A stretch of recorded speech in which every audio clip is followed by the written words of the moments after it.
Dear, dear sister, I'm sorry about last night. I'm sorry for sounding so cold. You know how much I care about you. You're my half. Together we're whole. But you were right. There is something wrong. Very wrong. For days I've tried to find the courage to tell you. I couldn't, but now I must. Sister, I have cancer. I love you. I'm a high-risk person. If you have the BRCA1 gene, you are at high risk.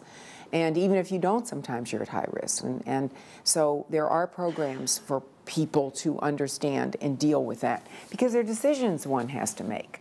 Sometimes if someone's diagnosed with cancer, then the decision comes up, what now? Some women have to make the very painful choice to have prophylactic mastectomies. That's something that I hope will go away over the next several years, that people don't have to make those kinds of decisions and have, hysterectomies because to prevent having ovarian cancer and breast cancer. Those are terrible decisions to have to make, but those are some of the realities today. The breast cancer incidence is going up in Spain.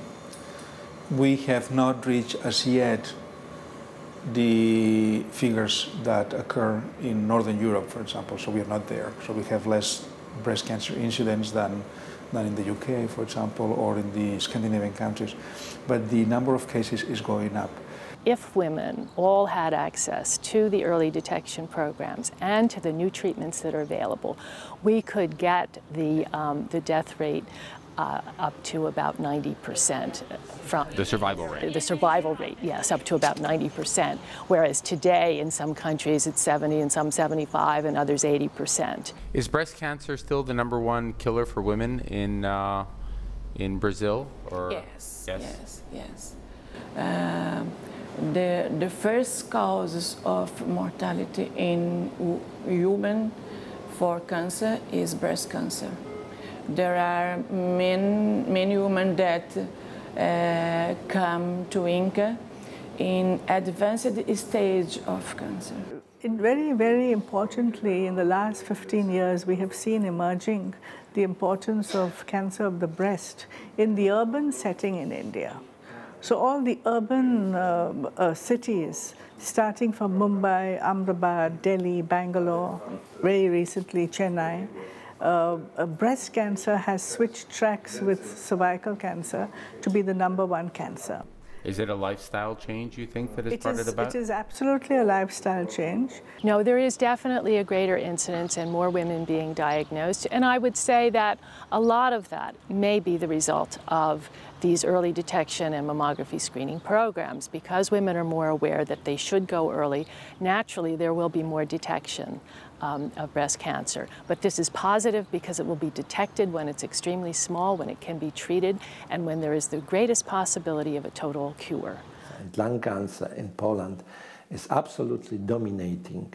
In the People's Republic of China alone, there will be 1 million lung cancer deaths per year by 2025 if we don't intervene, another 1 million deaths from tobacco-induced disease, and that's an epidemic of disease that the world has never seen before. At its peak in America, we had 165,000 deaths in 1 year, and it brought our healthcare system to its proverbial knees. What will it do to an emerging economy like China with 1 million lung cancer deaths a year? We can keep that from happening, and we must. Problem is that the tobacco smoke is harming people which are working in these polluted places. We are worried about the air pollution because lung cancer is still our problem. Even you see, we have a very good anti-smoking campaign in our country, but the lung cancer is still not decreasing. This may be from some kind of air pollution. And you see the number of the lung cancer in female also increasing every year. And we don't know what is the cause of this female lung cancer. Maybe some pollution. Lung cancer mortality has reached a plateau among men. When you compare death from cancer, it's the second cause of death among women. Women population, still in Poland, #1 is breast cancer, however, very close to lung cancer. And we are thinking that to the end of this decade, unfortunately, lung cancer will be replacing breast cancer in the position #1. We're still in the growing period. Men is coming down, but women are still growing. We have brought down about 30% the incidence of lung cancer in men, but women, they have duplicated since 1970 to 1990, which was our last measuring. Is cervical cancer a problem in Albania? Absolutely is a problem.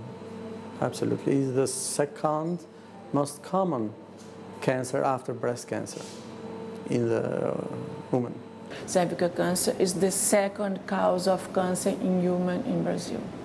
With cervical cancer, there is a unique situation where we have both the way to prevent, to what we call prophylaxis, to avoid the contact and the infection by the virus, and then we have a second fantastic opportunity is to detect early lesions. So when combining what we call primary and secondary prevention, we are in the kind of ideal model. Well, you could consider, if not eradicating, but at least controlling, reducing the incidence of this cancer.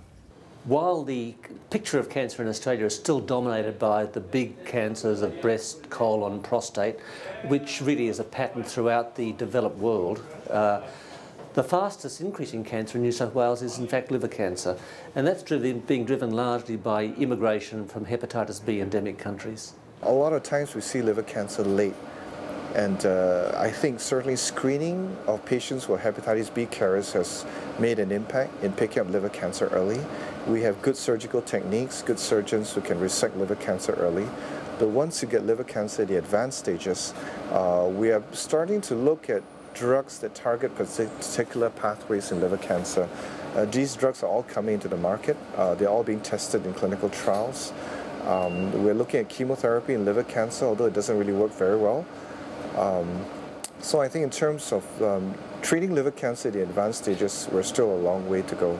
So the main cancer in Southeast Asia, as far as the GI tract, is the liver cancer. It's one of the most prevalent cancer. So the incidence approximately around 660,000 new cases per year.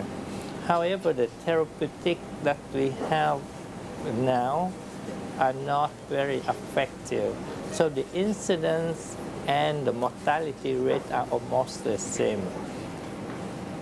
This is such a beautiful sunny country, but the downside to all that sunny weather and the hole in the ozone layer means that next to Australia, South Africa has the highest rate of skin cancer in the world. And melanoma is the deadly form of that. We've got lots of the other skin cancers as well, but they're not deemed as serious. Melanoma is quite deadly, and several hundred South Africans die every year from melanoma. It's a huge problem.